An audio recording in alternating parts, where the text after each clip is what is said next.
Hello friends, welcome back to our YouTube channel. So guys, आज इस video में हम अपना पार्ट 2 पढ़ेंगे इन्वायरमेंट पर। इन्वायरमेंट की अगर मैं बात करूं तो दोस्तों हमने एक सीरीज स्टार्ट की हुई है इन्वायरमेंट की। पार्ट 1 आपने देखा जिसमें हमने 10 एमसीक्यूज़ कवर किए थे, और आज इस वीडियो में मैं आपको कुछ और एमसीक्यूज़ करवाऊंगा रिलेटेड टू एग्ज़ाम, जो इम्पॉर्टेंट होंगे। तो होप सो दोस्तों आपने इनके थ्योरेटिकल पार्ट्स आपने अभी तक कवर कर लिए होंगे। जेकेएसएसबी फाइनेंस अकाउंट असिस्टेंट के लिए, जेकेएसएसबी सब इंस्पेक्टर फाइनेंस के लिए, क्योंकि ये टॉपिक वहाँ पे स्पेशली मेंशन है इन्वायरमेंट पोल्यूशन। ठीक है, इन्वायरमेंट के रिलेटेड क्या क्या आता है ये सब आपको चीज़ें पता ही हैं। और आपको ज़्यादा जो मोस्ट क्वेश्चंस आने की प्रोबेबिलिटी है वो आपकी इकोलॉजी, बायोडाइवर्सिटी, इन चीज़ों में से है। ठीक है, तो इन्वायरमेंट के बारे में भी आपको थोड़ा नॉलेज होना ही चाहिए, जो आप स्टार्टिंग से पढ़ते आ रहे हो। इन्वायरमेंट पे जो ऐसे वगैरह करते हो, पोल्यूशंस के बारे में, वाटर पोल्यूशन कैसे होता है और इनको प्रिवेंट कैसे किया जाता है। एयर पोल्यूशन ज़्यादा मोस्टली जो इंपॉर्टेंट है वो है एयर पोल्यूशन। एयर पोल्यूशन में जो जितना भी आपको पता है, जो इंडस्ट्रीज एरियाज़ हैं उनकी वजह से एयर पोल्यूशंस हो रहे हैं। तो काफ़ी सारे रीजंस हैं पोल्यूशंस होने के पूरे वर्ल्ड में। तो चलिए करते हैं इसको स्टार्ट। और चैनल पे जो भी अभी तक न्यू है चैनल को ज़रूर सब्सक्राइब कर लेना, जेके प्रैक्टिस को। और इसी तरह के इंपॉर्टेंट वीडियो आपको हमारे चैनल पे मिलती ही रहती हैं, और नोटिफिकेशन भी आपको आती रहेगी। डिफरेंट डिफरेंट सोशल मीडिया के प्लेटफॉर्म ज्वाइन करने के लिए लिंक आपको डिस्क्रिप्शन बॉक्स में प्रोवाइडेड है, तो जल्दी से वहाँ पर जाके उनको ज्वाइन कर लो, और PDF आपको वहाँ पर प्रोवाइड हो जाएगी।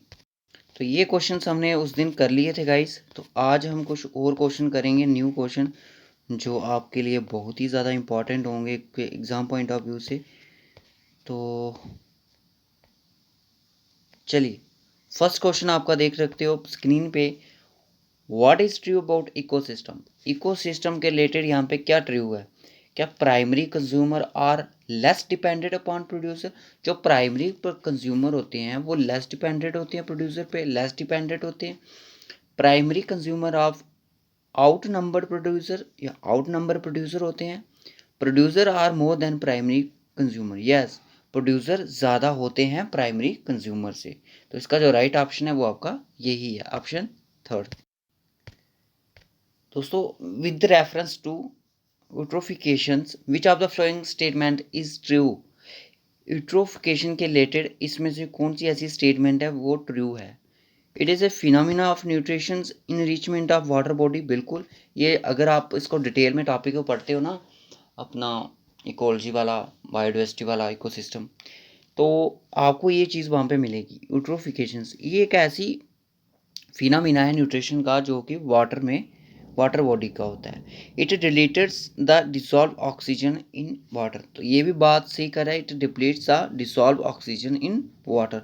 तो ये दोनों स्टेटमेंट है, ये कहीं ना कहीं हमें ट्रू लग रही हैं रिलेटेड टू यूट्रोफिकेशन। ठीक है, वो टर्म्स के बारे में आपको ज़्यादा ध्यान रखना है। इको टाइप क्या होता है, इको ट्यून क्या होती है, इन चीज़ों के बारे में ज़्यादा ध्यान रखना, क्योंकि जेकेएसएसबी किसी भी तरह का क्वेश्चन आपसे पूछ सकती है। उसके बाद जो नेक्स्ट क्वेश्चन आता है, environment modify by human activities. Human activities द्वारा जो इन्वायरमेंट मॉडिफाइज किया जाता है, उस इन्वायरमेंट को हम क्या कहते हैं? क्या उसको नेचुरल इन्वायरमेंट? बिल्कुल नहीं। अगर मैन मेड कर रहा है तो नेचुरल का नाम ही बनेगा।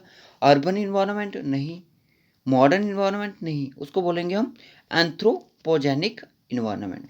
कौन सा इन्वायरमेंट होता है जो ह्यूमन एक्टिविटीज़ के कारण मॉडिफाई होता है? Anthropogenic environment. ठीक है, याद रखना इसको एग्जाम लेटर से। अब बोलता है कि first union territory in India to run on 100% solar energies. कौन सी ऐसी यूनियन टेरिटरी है इंडिया में जिस, ये जनरल नॉलेज के रिलेटेड भी क्वेश्चन बन सकता है, साइंस के रिलेटेड भी क्वेश्चन बन सकता है। कौन सी ऐसी फर्स्ट यूनियन टेरिटरी है इंडिया में जिसने अभी तक 100% सोलर एनर्जीज का रन किया है इंडिया में? क्या अंडमान निकोबार है, चंडीगढ़ है, पुडुचेरी है, दीव है? तो दोस्तों इसका जो राइट ऑप्शन है वो आपकी दीव है। ठीक है, next question. India first national centre for marine biodiversity is located in which city? First nation centre for marine diversity के लिए इंडिया का किस सिटी में है? तो ये आपका भवन नगर में है, या यमन नगर में है, या मुंबई में है, या पुडुचेरी में? तो दोस्तों ये इसका जमन नगर में ये है। और जमन नगर कौन सी स्टेट में आता है, कमेंट करो जल्दी से। और मैं आपको लास्ट में सोर्स बताऊंगा ये क्वेश्चन कहाँ से आया है, कौन से एग्ज़ाम के ये क्वेश्चन है, ठीक है, ये मैं आपको बाद में बताऊंगा। इसका आंसर तो सभी को पता है, क्योंकि जेके एसएसबी की प्रिपरेशन कर रहे हो तो सभी को पता होना चाहिए। Dachigam national park is associated with खंगुलार कश्मीरी स्टैग के साथ रिलेट करता है। उसके बाद देख सकते हो, when is the world biodiversity day observe, world biodiversity day कब ऑब्जर्व किया जाता है। इस तरह का क्वेश्चन भी एग्जाम में आपको आ सकता है। देखिए इस तरह का आपको साइंस में नहीं पूछा जाएगा, शायद आपको जीके में क्वेश्चन आ जाए, क्योंकि इस बार मैं अगर फाइनेंस की बात करूँ फ्रेंड्स, अगर फाइनेंस की अगर हम बात करते हैं यहाँ पे, तो फाइनेंस की अगर मैं बात करूँ एफए की, तो फाइनेंस में क्या है इस बार, पहले हमारा पीएफ पंचायत अकाउंट एस्टिमेट में 6 सब्जेक्ट थे, इस बार 8 सब्जेक्ट हैं, ठीक है। जीके है, अकाउंटेंसी है, साइंस है, कंप्यूटर है, स्टैटिक्स है, मैथ है, और इस बार इंग्लिश भी है। सबसे बड़ी बात ये है, क्या पता इस बार कुछ कंपोनेंट्स हमारे इजी हों यहाँ पे, क्या पता कुछ डिफ़िकल्ट भी हो सकते हैं। देखिए मैं अगर पंचायत की बात करूँ, उस टाइम कौन कौन से कंपोनेंट थे जो इजी थे। एक तो जीके इजी थी जो 30 मार्क्स की थी, कंप्यूटर मोस्ट इजी था 30 मार्क्स का था, और साइंस भी ठीक थी, मॉडरेट थी 10 मार्क्स की, इकोनॉमिक्स टफ थी, स्टैट भी थोड़ी बहुत टफ थी, ठीक है। और एक कौन सा सब्जेक्ट पता आपका, साइंस, साइंस हो गया, कंप्यूटर सेक्शन, और अकाउंटेंसी, अकाउंटेंसी आपकी टफ थी। तो इसका जो राइट ऑप्शन है वो आपका 22 मई है। देखिए क्या होता है कि अब जेकेएसएसबी एग्ज़ाम किस तरह से कंडक्ट करती है, उनको पता होता है कि बच्चों ने, अब आपको पता है आपका फाइनेंस का जो एग्ज़ाम है ना, पूरे 1 साल के बाद कंडक्ट होने जाएगा नवंबर में, अगर होगा भी तो, क्योंकि दिसंबर में उसकी नोटिफिकेशन आई थी। सिलेबस करते करते करते उसका जनवरी तक क्लियर हुआ था कि सिलेबस उसका एक्चुअल में सिलेबस, क्योंकि 2-3 बार सिलेबस उसका चेंज हुआ था, फोर्थ टाइम पे उसका लास्ट सिलेबस आया था। पहले तो सिलेबस जो आया था पूरा डिटो सेम था पंचायत अकाउंटेंट की तरह। तो उसमें क्या हुआ कि जेकेएसएसबी को कहीं ना कहीं ये लगा कि जो इनका एग्ज़ाम होगा, पंचायत अकाउंटेंट का जो एग्ज़ाम हुआ, जो बच्चे 5-5 नंबर से 10-10 नंबर से अपनी सिलेक्शन को नहीं ले सके, तो ऐसा ना हो कि वो बच्चे अब फाइनेंस का हिस्सा बन जाएं, उन पे सिलेक्शन ले ले, और जो न्यू कैंडिडेट्स अभी ग्रेजुएट हुए हैं जो फाइनेंस पे फॉर्म लगाएंगे, वो बेचारे प्रिपेयर ही ना कर पाएँ, वही टॉपर हो जाएं जो पंचायत में थे। तो ऐसा भी ये सोचने की उनकी टेक्निक थी। फिर उसके बाद क्या हुआ, सिलेबस वो चेंज हुआ, और 15 मार्क्स की स्टैटिक्स होगी, 15 मार्क्स का आपका मैथ हो गया, ठीक है। फिर उसके बाद एक बार फिर से चेंज हुआ, पहले जो चेंज हुआ था उसमें रीजनिंग भी थी, आई थिंक 15 मार्क्स की, और 15 मार्क्स की अकाउंटेंसी थी। तो फिर एक बार उससे फिर चेंज हो गया, फिर क्या हुआ कि 30 मार्क्स का उन्होंने जीके रखा, 30 मार्क्स का उन्होंने स्टैट और मैथ दोनों रख दिया। तो ये भी बच्चों को तंग किया।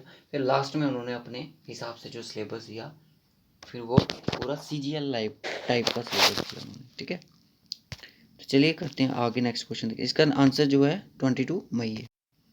The maximum concentration ozone is found which of the following option, कौन से ऑप्शन में से कौन सी ऐसी मैक्सिमम कंसनट्रेशन होती है जो अजोन की फाउंड होती है, वो आपकी स्ट्रेटोस्फीयर होती है।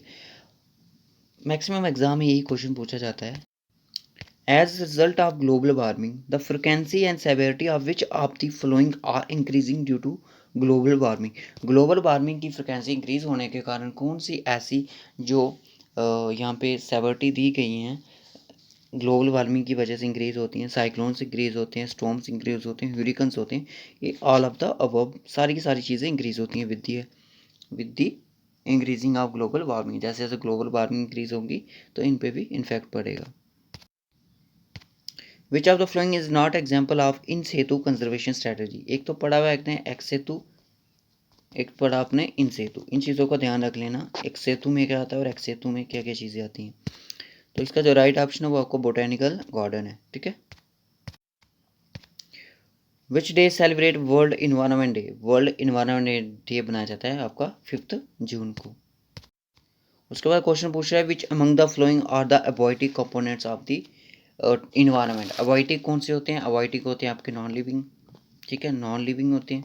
नॉन लिविंग टेम्परेचर भी होता है, वाटर भी है, सॉइल भी है, सारी की सारी हैं जो आपकी स्टेटमेंट आपकी अबॉइटिक कंपोनेंट्स में आती हैं। इस तरह का क्वेश्चन आपको बन सकता है। और मैं आपको बता दूं ये जो लेवल मैंने आपको क्वेश्चन कराए फ्रेंड्स, ये UPSC लेवल के क्वेश्चन थे, ठीक है। घबराना नहीं, यूपीएससी लेवल के क्वेश्चन थे और मैंने वही देखे जो आपके आपको सिलेबस में क्वेश्चन हैं, मैंने वही यहाँ पे डिस्कशन किए। फ्रेंड्स मैं इसका नेक्स्ट पार्ट भी आपके लिए जल्दी लेके आऊँगा और आज आपको फिज़िकल पे भी टॉपिक मिलेगा, physical and political division of India पे, और उसके बाद आपको ट्राई करेंगे रात को। साइंस का तो चलो आज हो गया, फिज़िकल एंड पॉलिटिकल डिवीज़न पे मिल जाएगा एक, और एक और कोई लेक्चर सोचते हैं जहाँ जीके पे देंगे आपको, ठीक है। Okay guys, bye bye, take care. Like share comment और चैनल सब्सक्राइब सब कुछ कर दो, क्योंकि इम्पॉर्टेंट वीडियो है और भी इसके पार्ट आपको मिलेंगे अभी।